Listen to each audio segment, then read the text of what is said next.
Hello everybody, welcome back to the channel. We are talking Cubs today, and we are talking trade deadline Cubs, and this is going to be a huge one for not only the franchise, but the future of the current team. There's so much that can happen during trade deadline week. They've been sellers for multiple years in a row, have not made the playoffs since 2020, but it doesn't really count because more than half the league made the playoffs in that shortened season 2020.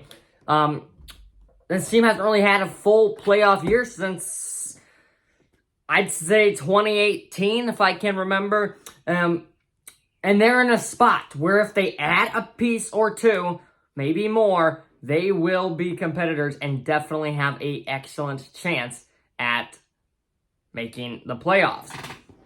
So, right now, the Cubs sit at 48-51. They've won 3 straight. They are 6-4 in their last 10.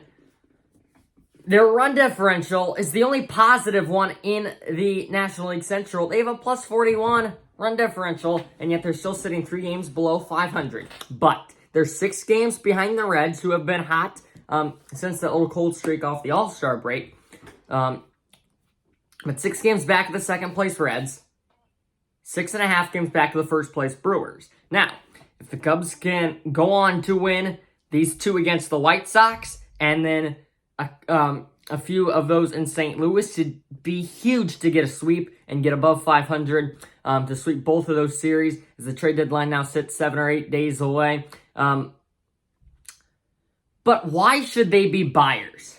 That is the main point of this video.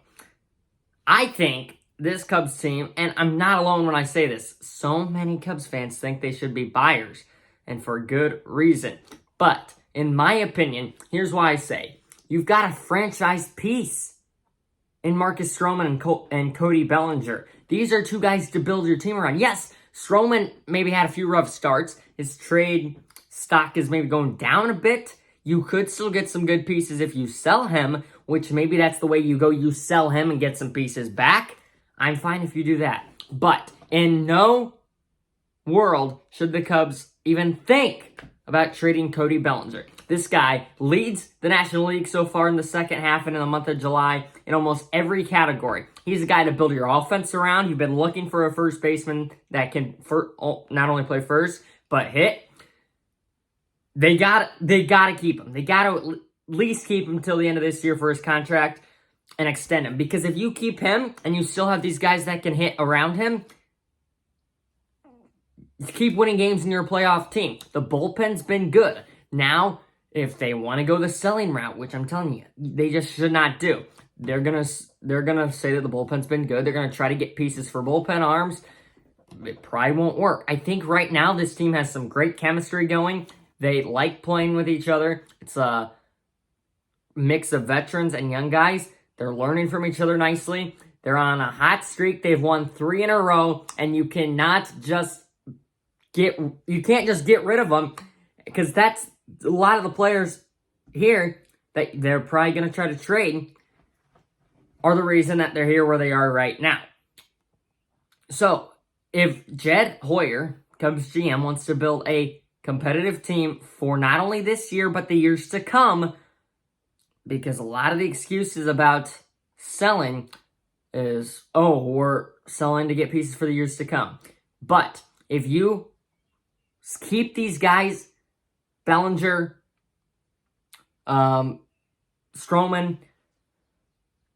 you have people to build around. And if you extend them, those are your guys that are going to help you win in the future. So if he wants to focus on the future, first of all, let's keep these guys and focus on winning this year. But if that doesn't work out and we don't make the playoffs, extend them. And then they'll help us win in the years to come, because they've showed that they can this year. So bottom line, hold on to your valuable pieces.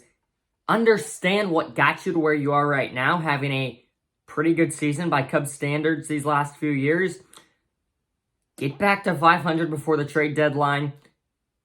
And Jed, listen to all of us out there. Please be at least content with the team you have. You don't even need to be buyers. Now, I would love to add a few pieces to really have us feeling good. But right now, this team has shown that they can win games.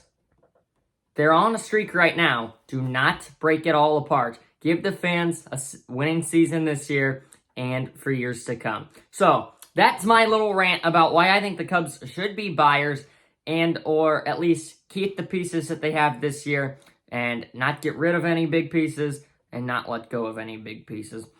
So, thank you so much for watching, everybody. Share your thoughts on this topic in the comments below, and we will see you on the next one. Goodbye, everybody.